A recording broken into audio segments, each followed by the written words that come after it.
Hi everyone, welcome back to my channel and classes 4 में। जैसा कि आप थंबनेल में देख पा रहे होंगे, अगर आप सच में पढ़ाई करते हो तो इन 20 में से आप 17% सही करके दिखा दीजिएगा, तो आपके बोर्ड एग्जाम में 90% 100% आ जाएंगे। तो चलिए शुरू करते हैं आज का सेशन बिना किसी देरी के। तो सभी प्रश्न आपके लिए महत्वपूर्ण हैं जो आपके बोर्ड एग्जाम में पूछे जाएंगे। तो पहला प्रश्न निकल के आ रहा है कि कोई दर्पण किसी भी वस्तु का प्रतिबिंब सदैव सीधा बनाता है। दर्पण है, अगर मान लो कोई भी दर्पण है, वो प्रतिबिंब जो सदैव कैसा बनाता है, सीधा बनाता है।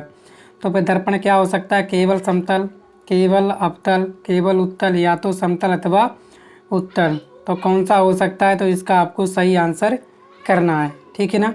तो कौन सा हो सकता है? तो आप सभी जानते हो कौन सा होगा। तो होगा आपका या तो समतल हो सकता है अथवा क्या हो सकता है आपका उत्तल। क्या ये दर्पण या तो समतल दर्पण होगा अथवा क्या होगा आपका उत्तल दर्पण। तो ऑप्शन नंबर जो डी है इसका सही आंसर हो जाएगा। कौन सा होगा ये? ऑप्शन नंबर डी, ठीक है। याद रखना कौन सा? ऑप्शन नंबर डी, ठीक है। ऐसे करके आप निशान लगाएंगे अपने वो हमारे उत्तर पत्रिका पर। इसके बाद दूसरा प्रश्न, निम्न में से किस रोग से पीड़ित व्यक्ति नेत्रदान नहीं कर सकते हैं? कौन सा रोग है से पीड़ित व्यक्ति है जो नेत्रदान नहीं कर सकता? एड्स, ल्यूकेमिया, तंत्रिका शोथ या उपरोक्त सभी।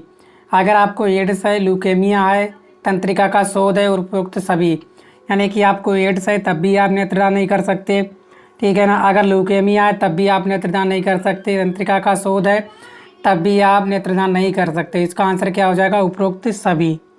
यानी कि अगर आप इन तीनों में से कोई भी दोष है तो आप नेत्रदान नहीं कर सकते। तीसरा प्रश्न बोला गया है विद्युत आवेश का मात्रक है जूल, कूलाम, वोल्ट, एम्पियर।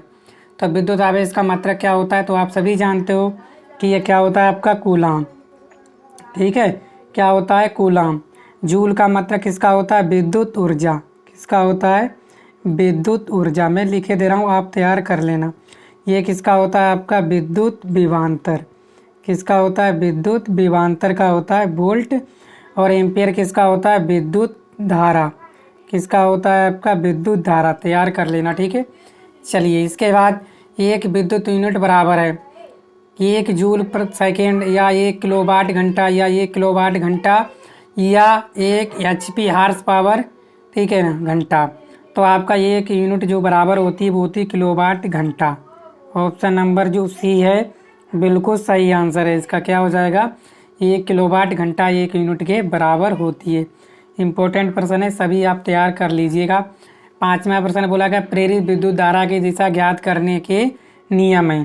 तो प्रेरित विद्युत धारा की दिशा ज्ञात करने का नियम क्या है? दाएं हाथ के अंगूठे का नियम, ओम का नियम, फ्लेमिंग के बाएं हाथ का नियम या फ्लेमिंग के दाएं हाथ का नियम। तो बताइए प्रेरित विद्युत धारा की दिशा ज्ञात करने का नियम तो कौन सा नियम है? इन चार विकल्पों में से एक आपका सही है, तो सही का आंसर आप बताइए, ठीक है। कौन सा है आपका?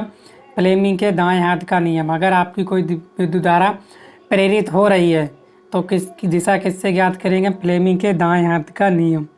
याद रखेंगे फ्लेमिंग के दाएं हाथ का नियम, ठीक है। चलिए छठा प्रश्न बोला गया धात्विक तार की प्रतिरोधकता निर्भर करती है लंबाई पर, प्रकृति पर, मोटाई पर या आकार पर। यानी कोई चालक तार है जिसमें विद्युत धारा बह सकती है, उसकी प्रतिरोधकता किस पर निर्भर करती है? चार विकल्पों में आपको एक सही आंसर बताना है। किस पर निर्भर करती है? प्रकृति पर। यानी धात्विक जो तार है उसकी प्रकृति कैसी है कि नहीं, इस पर निर्भर करता है। तो ऑप्शन नंबर बी इसका सही आंसर हो जाएगा। तो उम्मीद करता हूँ आप लोगों ने 6 में से 6 सही किए हैं। आपने जितने भी सही किए हैं कमेंट बॉक्स में कमेंट करके ज़रूर बताएं, ठीक है। और चैनल को सब्सक्राइब भी कर लीजिएगा, आपका एक भी प्रश्न इससे बाहर नहीं जाने वाला है, ठीक है। चलिए सातवां प्रश्न बोला गया है कि एक अवतल लेंस द्वारा किसी वस्तु का बना प्रतिबिंब होता है आभासी उल्टा व छोटा, आभासी सीधा व बड़ा, आभासी सीधा व छोटा या आभासी उल्टा व बड़ा। अगर आपका अवतल लेंस है तो अवतल लेंस द्वारा प्रतिबिंब हमेशा आभासी बनता है और सीधा बनता है और छोटा।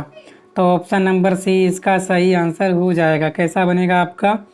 आभासी, सीधा व छोटा। ऑप्शन नंबर सी सही आंसर है, ठीक है। चलिए आठवां बोला गया पृथक्करण का नियम प्रस्तुत किया लेमार्क ने, डार्विन ने, ह्यूगो डे व्रीज ने या मेंडल ने।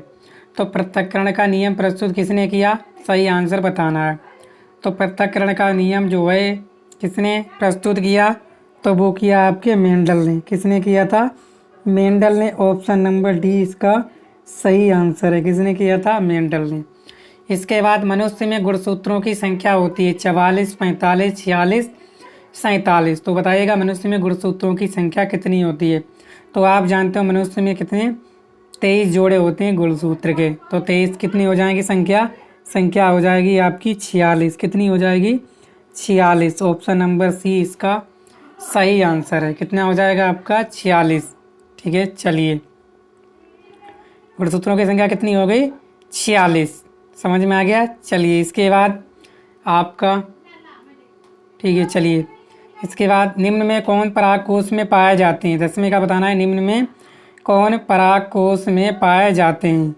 तो पराग कोष में कौन पाए जाते हैं तो बताना है। बाह्यदल, परागकण, अंडाशय या अंडक। तो पराग कोष में पाए जाते हैं आपके परागकण। कौन पाए जाते हैं? परागकण। ऑप्शन नंबर बी इसका सही आंसर है 10वें का। ठीक है, चलिए मनुष्य के मस्तिष्क का कौन सा भाग सर्वाधिक विकसित है? सेरिब्रम, सेरिबेलम, डायंसिफेनाल या इनमें से कोई नहीं?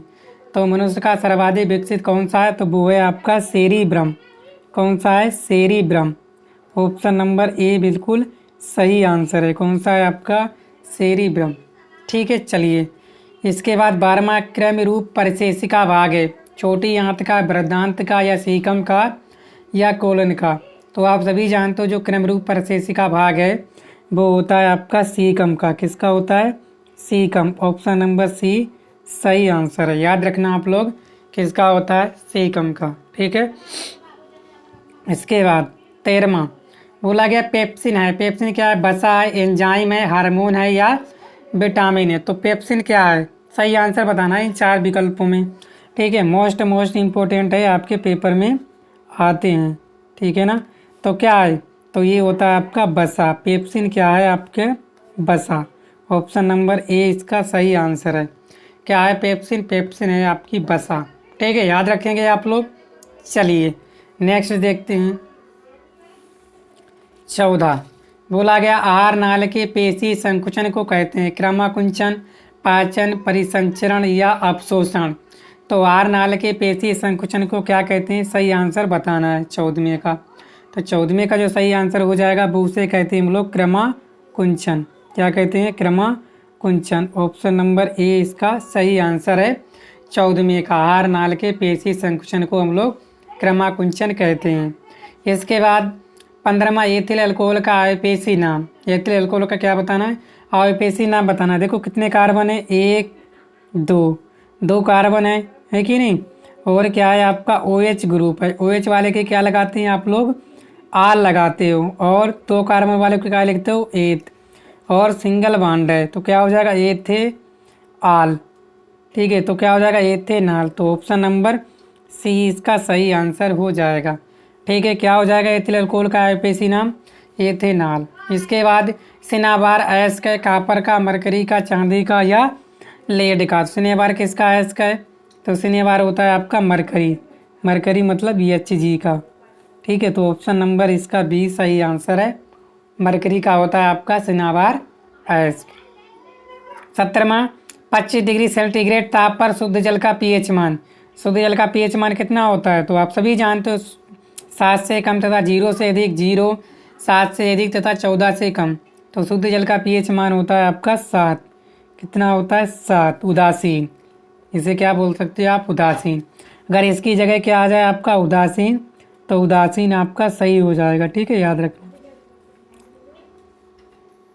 18वां बुझे हुए चूने का रासायनिक सूत्र है। ये चूना होता है। ठीक है, इसमें क्या डाल दो आप? जल डाल दो, यानी कि क्या डाल दो? H2O डाल दो। तो क्या बन जाएगा आपका? बिजा चूना। क्या बन जाएगा? बुझा चूना। तो ऑप्शन नंबर बी इसका सही आंसर है।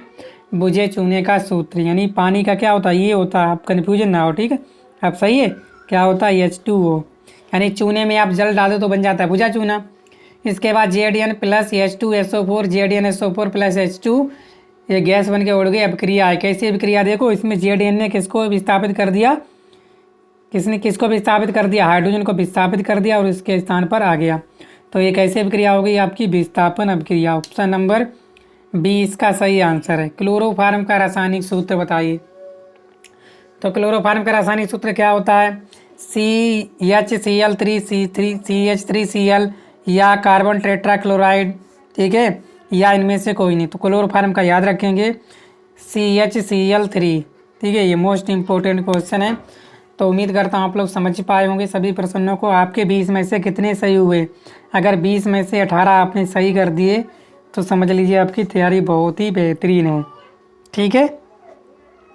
तो चलिए वीडियो को शेयर करना, चैनल पर पहली बार आए चैनल को सब्सक्राइब भी कर लीजिएगा, ठीक है। मिलते हैं नेक्स्ट वीडियो में। Thank you.